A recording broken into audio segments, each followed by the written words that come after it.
Seabad yang lalu kita sama-sama tahu NU berdiri sebagai jawaban atas pertanyaan dan tantangan zaman. Islam harus terlibat memberi warna pada zaman yang tak menentu, mencari-cari cara agar cahaya Allah terlihat terang dan tak padam oleh kekufuran. Para kiai terpanggil untuk menjawab tantangan dunia yang sedang bergolak dari sudut pandang agama. Pada tataran global, Perang Dunia Pertama baru saja usai.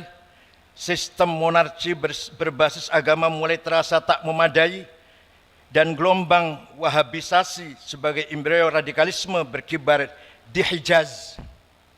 Sementara di Nusantara, patriotisme mulai menemukan bentuknya. Perlawanan terhadap penjajahan, kemiskinan dan ketidakadilan bermuara pada apa yang hari ini sering kita kenang sebagai era kebangkitan nasional. Di era itu, NU sebagai jam'iyah sepenuhnya lahir dari transformasi praktik kemandirian jamaah, yakni kemandirian komunitas pesantren yang selama berabad-abad bertahan hidup dalam tekanan kolonialisme. Agustus 1945, bom atom sekutu meledak di Nagasaki dan Hiroshima. Ledakan itu menandai akhir Perang Dunia Kedua, sekaligus membuktikan betapa akselerasi teknologi bisa sedemikian merusak kehidupan bersama. Sesudahnya dunia menyaksikan satu demi satu kelahiran banyak negara bangsa.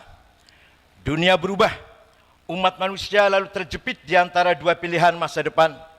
Pilihan untuk menjadi negara sekuler atau menjadi negara agama. Suasana zaman pada saat NU lahir diliputi pertanyaan besar. Apakah selepas perang demi perang, setelah begitu banyak darah tumpah, kita sebagai umat manusia bisa hidup untuk saling berbagi di atas bumi Allah? Kalaupun bisa, bagaimana caranya? Belasan tahun hidup di Arab membuat saya menghayati arti penting NU untuk Indonesia dan dunia. Dengan segala hormat, di Arab agama sedari awal tidak menjadi unsur aktif dalam mengisi makna nasionalisme. Bila Anda membaca sejarah dan naskah konstitusi negara-negara Arab, Anda akan segera tahu betapa mahal dan berharga naskah pembukaan Undang-Undang Dasar 45 yang kita punyai. Di Arab, pejuang nasionalis bukan pejuang agama. Pejuang agama bukan pejuang nasionalis. Di Indonesia, Hadrat Syekh Ghazi Hasyim Asy'ari, pejuang Islam, dalam waktu yang sama pejuang nasionalis. Di Timur Tengah, tidak banyak kita jumpai ulama yang nasionalis, sebagaimana sangat jarang kita ketemukan kaum nasionalis yang sekaligus ulama. Sebagai akibatnya, nasionalisme dan agama seringkali bertentangan, lalu lahirlah satu demi satu konflik-konflik sektarian. Apa yang kita saksikan sekarang di Palestina, Myanmar, Rohingya, Israel, Somalia, Suriah, Yaman, Afghanistan hingga Afghanistan adalah rangkaian ketidaktuntasan menjawab tantangan zaman.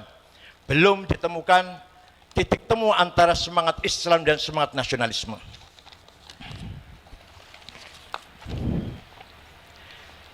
Nasionalisme dan agama adalah dua kutub yang paling menguatkan.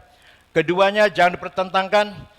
Demikianlah pusaka wasiat dari Hadrat Syekh Hasyim Asy'ari yang diamini dan disuarakan ribuan ulama pesantren.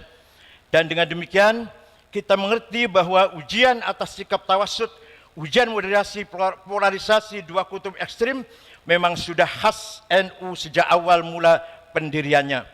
Mereka yang tidak paham sikap NU atas HTI maupun FPI barangkali memang belum mengerti betapa berat amanah moderasi kutub-kutub ekstrim di negeri ini.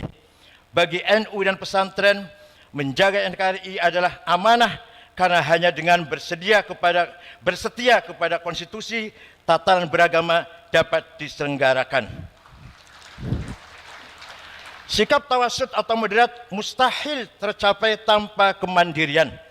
Usia NU yang mencapai hampir seabad ini antara lain disebabkan kemandirian dalam pengertian setia kepada prinsip-prinsip dan nilai-nilai dasar agama Kemandirian dalam pengertian sanggup menyusun agenda-agendanya sendiri.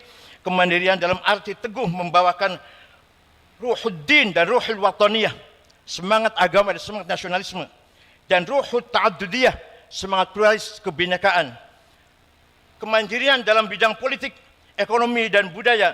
Kemandirian dalam arti sanggup bergaul dan berbagi dengan siapa saja sembari menjaga harga diri.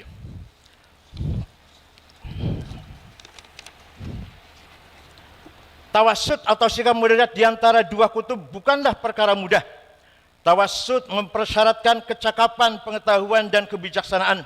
Dua hal inilah yang diteladankan para imam madhab dan ulama-ulama kita. Sementara untuk menjadi ekstrim, seseorang cukup bermodalkan semangat dan fanatisme belaka. Asar pengetahuan dan kebijaksanaan pada gilirannya mewujud dalam sikap kemandirian. Pribadi-pribadi besar dalam sejarah panjang NU dan pesantren adalah kisah-kisah mengenai kemandirian. Hanya dengan menjadi mandiri, kita baru mungkin untuk menyumbangkan suatu, berkontribusi kepada hidup bersama, berkhidmat dan pada peradaban dunia.